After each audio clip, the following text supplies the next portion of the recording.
Hi, welcome back to Old Tavern Farm, Cooking with Canines. Gretel's just over here. Steele's still sleeping and they just had lunch, so hopefully they'll be peaceful. So I had so much fun making our first recipe that I was just perusing the internet and the downtime that we're all having right now, and I found a really cool slow cooker bread recipe. So I had to cobble it together.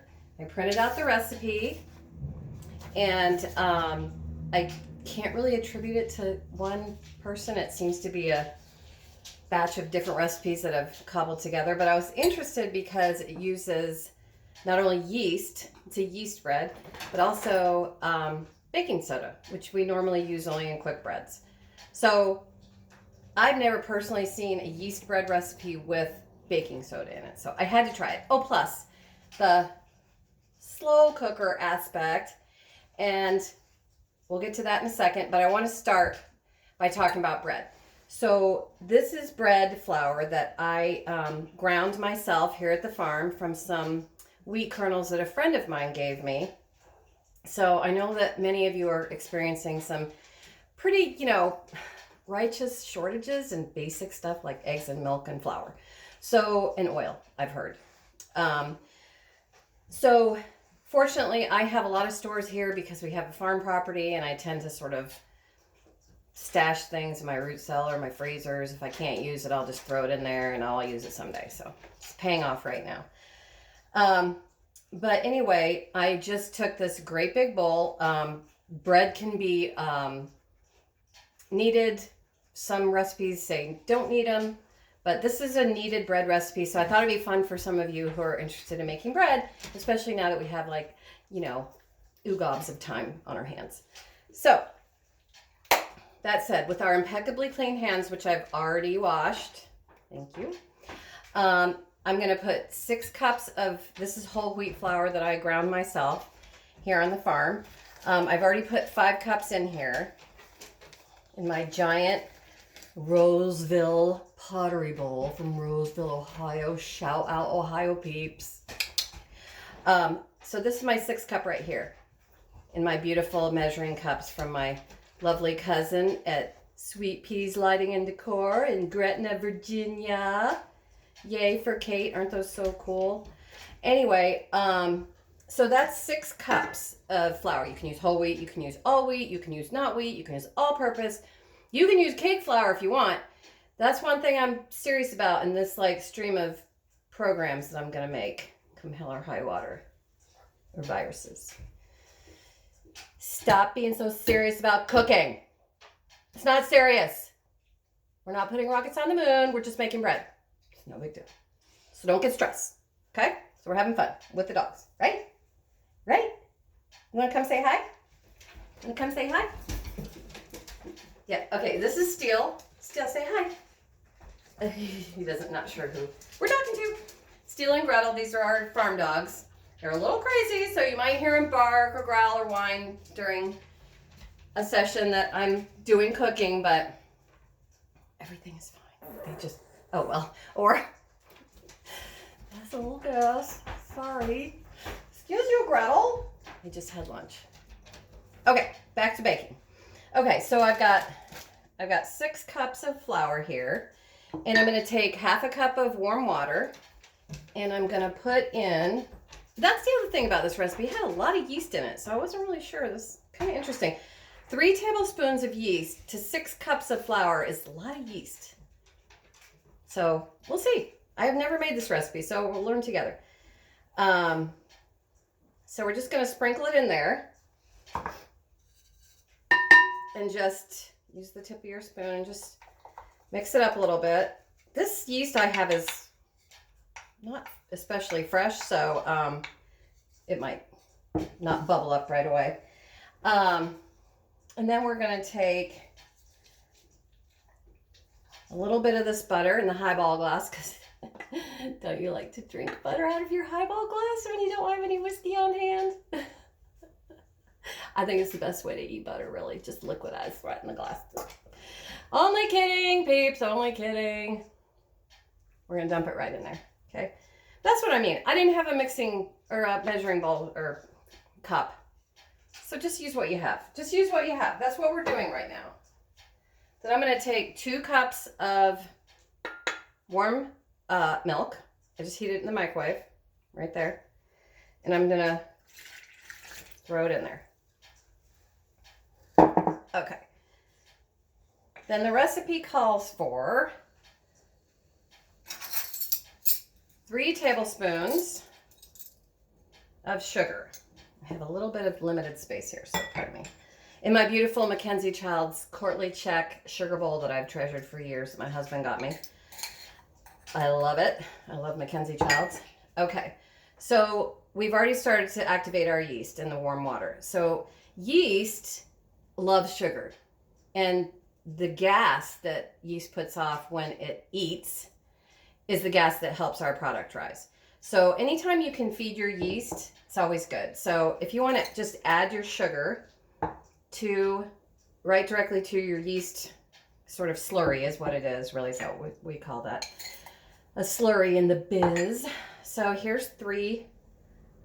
We'll just mix it with this. Why not? Why not? Okay, so we're just going to mix our slurry. This is our yeast and our sugar and our warm water.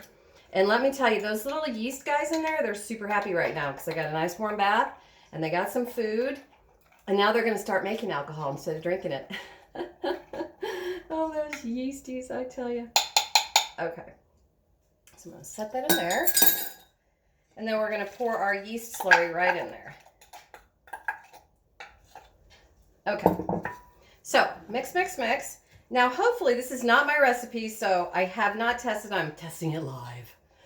Oh, the drama. Okay. It's looking like it's going to be a little bit wet, but all right, hold on. Stand by. Sometimes yeast, whole wheat flour will absorb water at a different rate than just an all-purpose or a bread flour. And it just has to do with how fine the grind is. Actually, it's not going to be it's actually going to be, someone might have tested this recipe. It's not actually too bad. I might need to add a little drop of water, which I'll do. And like I said, it's not, we are certainly not putting rockets on the moon. We're not curing cancer. We're not doing any of that stuff. We're just going to be thankful to people that are doing it and give them bread. So I'm just going to give it a little extra liquid because sometimes if it's wet or dry outside, it'll affect your bread, your dough a little bit. But overall, not really that big a deal. Just makes it easier to handle. Okay, now, the last thing we're going to add in is salt. So there's 2 things that kill yeast. Heat, anything over 140 degrees, yeast will die. Or the other thing, salt. So don't go putting your salt in your yeast slurry. That's definitely not going to work. So you want to add your salt when you get to this point where you're mixing it and the yeast is incorporated and is protected by the flour. So at this point, the yeast will go, the baking soda and the salt will go in, and salt acts to tighten gluten. So sometimes your dough will get a little bit tight or dry once you add the salt, but it's no big deal. Just add a little water. It's fine. So I'm going to dump that in. So that's all my ingredients. So I'm going to mix that, and I am actually going to add a little more water. Oh, I already have it. Here we go. Just dump that in. Why not? All right, I'm trying to sort of gradually make space for myself here so you can see. I've actually heard some people say that they don't know how to knead, which kind of befuddles me, to be honest with you. So, well, I've just been doing it for so long, so I don't even think about it. But it's really pretty simple. I think this is really gonna be a beautiful dough. So, I mean, loaf. I'm kind of excited about it. It's a little sweeter than breads I like, but most people like sugar, and I'm not that crazy about sugar. All right, so I'm gonna put my dough right there, and I'm gonna move my bowl back over here. And I'm gonna take a little bit of the, flour out of my, just a little bit, and sprinkle it on my board here. And I'll set some aside so I can have it at easy access. And here's another little trick.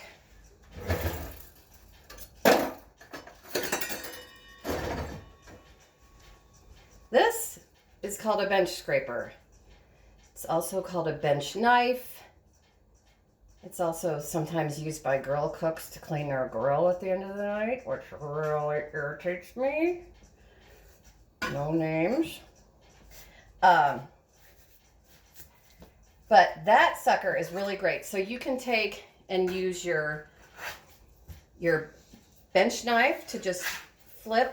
If you feel like the dough is going to stick to the bench, you just use that bench knife to just go under it like that. And all you're doing is sort of folding it.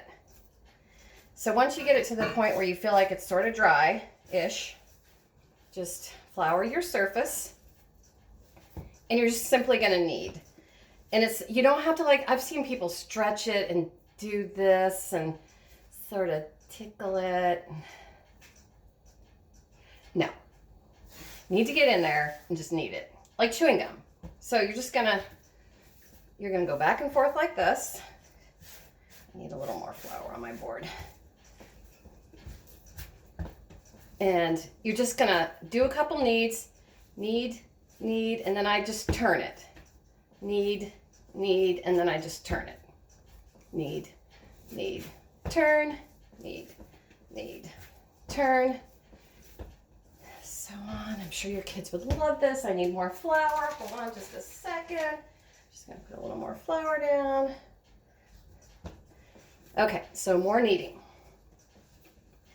Typically, if you're mixing, I'm doing this by hand. Normally I'll use my machine.